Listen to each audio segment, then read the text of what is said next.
আসসালামু আলাইকুম ওয়া রাহমাতুল্লাহি ওয়া বারাকাতুহু। বিসমিল্লাহির রহমানির রহিম। আলহামদুলিল্লাহি রাব্বিল আলামিন ওয়াল আকিবাতু লিল মুত্তাকিন। ওয়াসসালাতু ওয়াসসালামু আলা নাবিয়্যিহি মুহাম্মাদিন ওয়া আলিহি ওয়া আসহাবিহি আজমাইন। আম্মা বা'দ। সম্মানিত দিনদার ভাই ও বোনেরা, আজ আমি আপনাদের জন্য অত্যন্ত চমৎকার একটা ভিডিও নিয়ে হাজির হয়েছি। বন্ধুরা আমার, আপনারা জানেন গত কয়েক বছর পর্যন্ত আমি বাংলাদেশের বিভিন্ন প্রান্তে সফর করে বেড়াচ্ছি। আলহামদুলিল্লাহ, যেখানেই যাচ্ছি অসংখ্য অগণিত ভাই ও বোন আমার সাথে দেখা সাক্ষাৎ করে তাদের নানা রকম সমস্যার কথা তুলে ধরছেন। আমিও আমার সাধ্যানুযায়ী তাদের সাহায্য করার চেষ্টা করে যাচ্ছি। বন্ধুরা আমার, আল্লাহ রাব্বুল আলামিনের কাছে এই প্রার্থনা করি, আল্লাহ রাব্বুল আলামিন যেন আমাকে আমৃত্যু মানুষের খেদমতে নিয়োজিত রাখেন, আমিন। বন্ধুরা আমার, আমরা যখন বিভিন্ন এলাকায় যাই তখন নানা রকম মানুষ নানা রকম সমস্যা আমাদের সাথে শেয়ার করে থাকেন।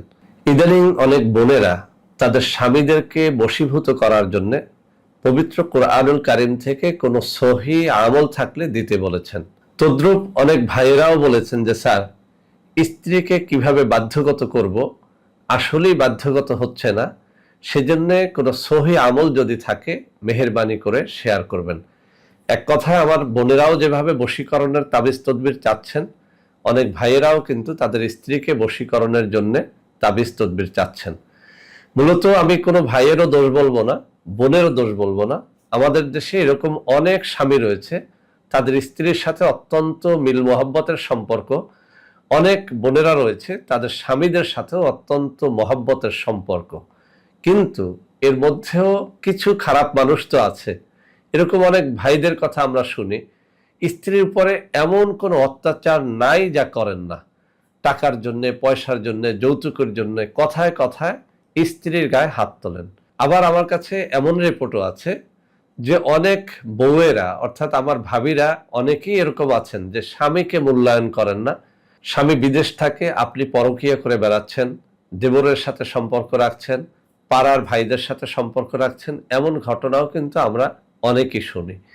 তো বন্ধুরা আমার, এরকম পরকীয়া যাদের স্ত্রীরা করে অথবা স্বামীরা করে, অথবা এমন যারা রয়েছেন যে কোনোভাবেই স্বামী স্ত্রীর কথা শোনে না অথবা স্ত্রী স্বামীর কথা শোনে না, এমন যারাই রয়েছেন, আজকের এই ভিডিওটি মনোযোগের সাথে যদি দেখেন, আমি আল্লাহকে সাক্ষী রেখে বলছি, এই জিনিসটি অব্যর্থভাবে কাজ করবে যদি আপনি এটি সঠিকভাবে করতে পারেন। আমি আবারও বলছি, আজকের এই জিনিসটি কোনো নকশা না, কোনো বানোয়ার দোয়াও না, এটি পবিত্র কোরআনুল কারীমের একেবারে সহি কিছু আয়াত। বন্ধুরা আমার, আমরা জানি পবিত্র কোরআনুল কারীমের মধ্যে দুই ধরনের আয়াত থাকে। একটা সাধারণ আয়াত, আর একটা আয়াতকে বলা হয় হরফে মুকাত্তাআত। যেমন পবিত্র কোরআনুল কারীমের শুরুতেই আলিফ লাম মিম, এই যে আলিফ লাম মিম, এই আয়াত বা এই শব্দটুকুকে বলে হরফে মুকাত্তাআত। এরকম আছে কাফ হা ইয়া আইন সদ ইয়াসিন নুন, এরকম বিভিন্ন শব্দ, এমনকি এক অক্ষরের শব্দ অথবা দুই তিন অক্ষরের মিলিত শব্দ পবিত্র কোরআনুল কারীমের আয়াত, আর এটাকে হরফে মুকাত্তাআত বলা হয়। তো বন্ধুরা আমার, এই যে হরফে মুকাত্তাআতের মাধ্যমে অনেক অনেক কিছু সাধনা করা যায়। এমন সব জিনিস আপনারা কল্পনাও করতে পারেন না। কোনো মানুষের উন্নতি অথবা কোনো মানুষকে ক্ষতি করার জন্য এই হরফগুলোকে ব্যবহার করা হয়। তবে আমি স্পষ্ট করে বলতে চাই, পবিত্র কোরআনুল কারীমের এই হরফে মুকাত্তাআত দ্বারা কোনো মানুষের আপনি যদি কল্যাণ চান সেটি করতে পারবেন, কিন্তু হারাম তরিকায় কোনো মানুষের যদি ক্ষতি আপনি করেন, আপনি নিজে অবশ্যই জাহান্নামী হয়ে যাবেন। নাউযুবিল্লাহি মিন যালিক। আল্লাহ রাব্বুল আলামিন আমাদেরকে টাকা পয়সা ধনের লোভে আল্লাহর কালাম দ্বারা কোনো মানুষের ক্ষতি বা ব্ল্যাক ম্যাজিক জাদুটোনা করার হাত থেকে হেফাজতে রাখেন, আমিন। তো বন্ধুরা আমার, এই যে হরফে মুকাত্তাআত রয়েছে পবিত্র কোরআনুল কারীমের অনেকগুলো সূরার শুরুতে, এরকম আছে আলিফ লাম মিম কাফ হা ইয়া আইন সদ সিন, এরপরে নুন, এরপরে ইয়াসিন, এরকম বিভিন্ন হরফে মুকাত্তাআত আছে। এই হরফে মুকাত্তাআত গুলোকে তাবিজ তদবিরের ভাষায় বলা হয় আজিমত। তো এরকম পবিত্র কোরআনুল কারীমের বিভিন্ন আজিমতকে আমরা বিভিন্ন কাজের জন্য অব্যর্থভাবে কাজে লাগাতে দেখি, কাজ করতে দেখি। বিভিন্ন নামি দামি বই পুস্তক কিতাবের মধ্যে এগুলো উল্লেখ আছে। তো আজকে একখানা আজিমত, যেটি আল্লামা কারামত আলী জুনপুরি রহমাতুল্লাহ আলাইহির একখানা কিতাবের মধ্যে সন্নিবেশিত হয়েছে, অত্যন্ত দৃঢ়তার সাথে সেখানে বলা হয়েছে যে এটির মাধ্যমে স্বামী স্ত্রীকে বশীভূত করতে পারবে, স্ত্রী স্বামীকে বশীভূত করতে পারবে। এছাড়াও অনেক কিতাবে বলা হয়েছে কোনো ছেলে কোনো মেয়ের প্রেমে যদি অধীর হয়ে যায়, পাগল হয়ে যায়, ওই মেয়েকে বাধ্যগত করার জন্য এটি করা যায়। আবার কোনো মেয়ে যদি কোনো ছেলের জন্য দেওয়ানা হয়ে যায়, পাগল হয়ে যায়, তারাও কিন্তু এই কাজটি করতে পারবে। তবে আমি আবারও বলছি, পবিত্র কোরআনুল কারীমের এইসব আয়াত বা এইসব আজিমতের মাধ্যমে কোনো হারাম উদ্দেশ্যে যদি আপনারা করেন, তাহলে কিন্তু আপনারা নিজেরা জাহান্নামী হবেন, গুনাহগার হবেন। হ্যাঁ, কোনো ছেলে কোনো মেয়েকে পাওয়ার উদ্দেশ্যে তখনই করতে পারবে যখন 100% শিওর যে ওই মেয়ের সাথে কোনো প্রতারণা করা হবে না, তাকে বিয়ের উদ্দেশ্যে এটি করব, তখন এটি করার অনুমতি দেয়া হয়ে থাকে। আবার কোনো মেয়ে যদি কোনো ছেলেকে এইভাবে করেন যে আমি তাকে 100% বিয়ে করতে চাই, কোনো ধরনের বিয়ে পূর্ববর্তী সম্পর্ক, শারীরিক সম্পর্ক বা প্রতারণার উদ্দেশ্যে এটি করা যাবে না। করা যাবে শুধুমাত্র হালাল ভাবে বিয়ে করার উদ্দেশ্যে। তো বন্ধুরা, আবার এই আজিমত আমি পড়ে শোনাবো আপনাদের সামনে।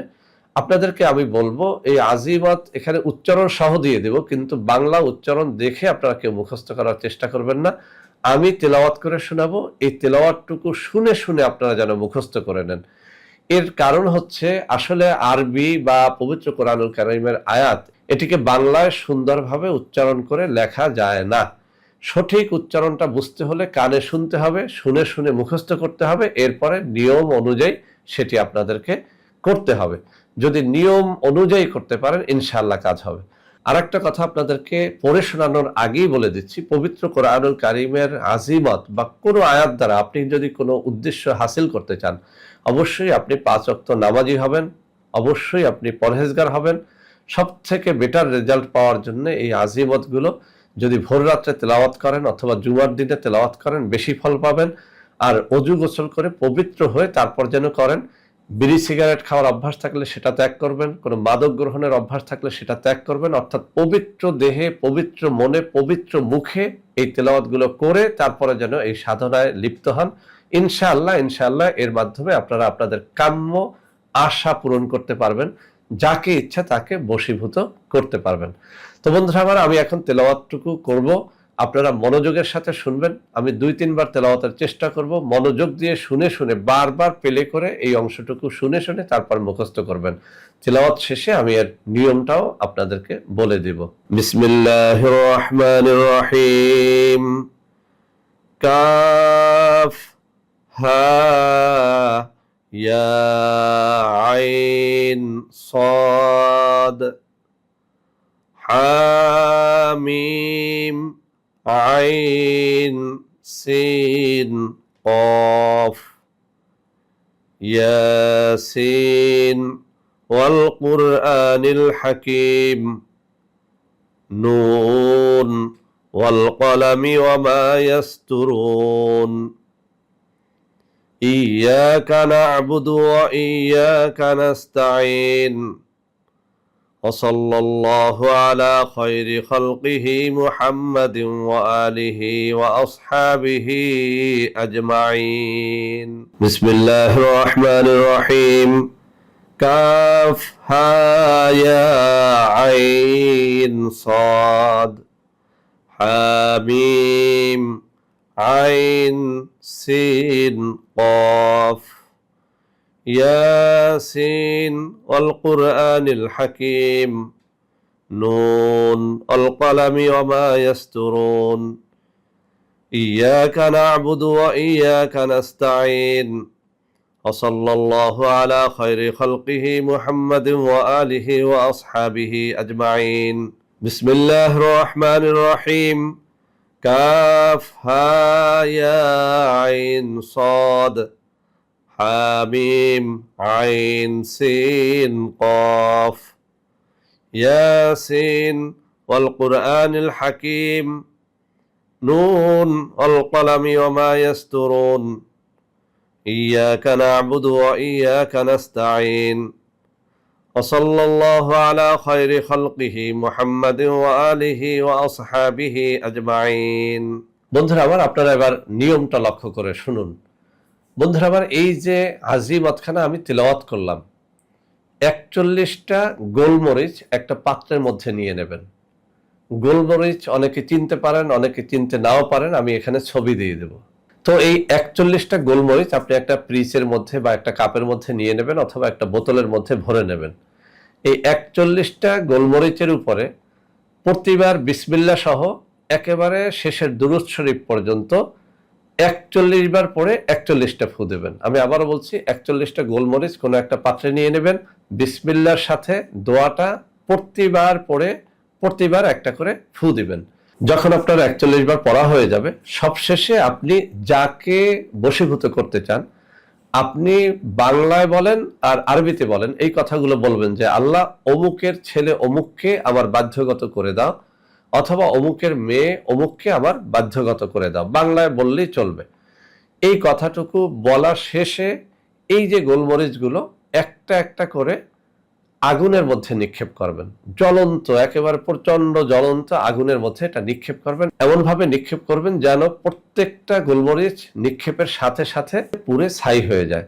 তো বন্ধুরা আমার, এই যে প্রতিবার নিক্ষেপ করবেন, নিক্ষেপের সময় আপনি মনে মনে এই কথাগুলোই বলবেন যে আল্লাহ অমুকের মেয়ে অমুককে বা অমুকের ছেলে অমুককে আমার বাধ্যগত করে দাও। তো এই যে দোয়াটুকু পড়ার সময় একেবারে মনোযোগের সাথে পড়বেন। আপনি যেন আল্লাহ রাব্বুল আলামিনের কাছে কোনো একটা বিষয় একেবারে কায়মনো বাক্যে চাচ্ছেন, আপনি যেন স্বামীর কথাই আল্লাহর কাছে নালিশ করতেছেন অথবা স্ত্রীর কথা নালিশ করতেছেন, আপনি আল্লাহকে হাজির নেজের জেনে চোখের পানি ফেলে দোয়াগুলো পড়বেন। ইনশাআল্লাহ বিশ্বাস রাখেন, আল্লাহর কালামের বরকতে এই জিনিসটি করার সাথে সাথে অনেক সময় আমরা দেখেছি প্রথম দিনেই কাজ হয়, দ্বিতীয় দিনেও কাজ হতে দেখেছি।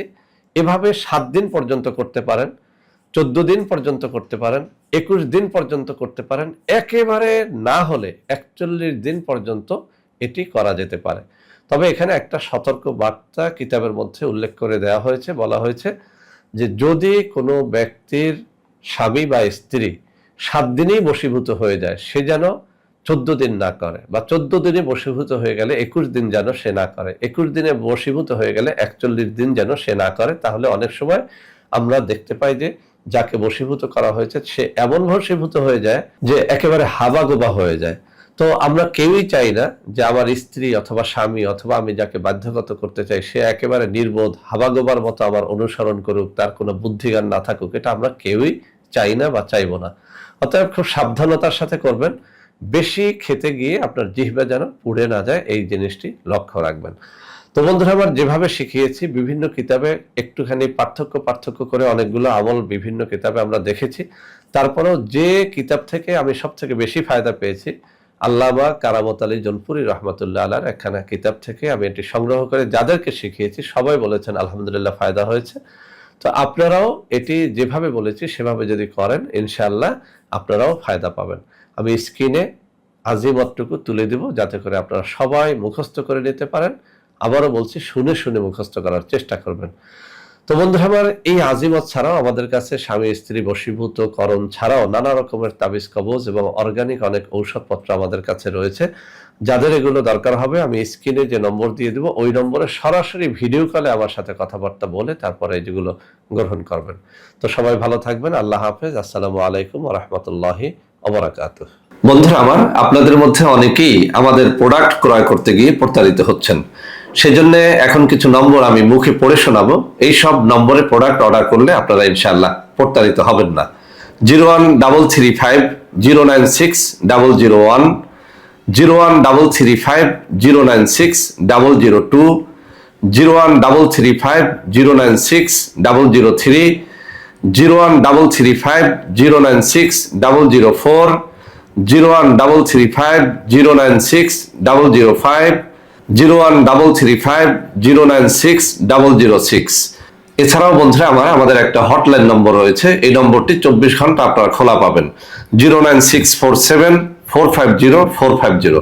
বন্ধুরা আমার, এছাড়াও সারা বাংলাদেশের সবকটা অফিসের নম্বর এখন আমি হাতে তুলে ধরে দেখিয়ে দিচ্ছি। এই সব নম্বরে আপনারা প্রোডাক্ট অর্ডার করলে প্রতারিত হবেন না ইনশাআল্লাহ।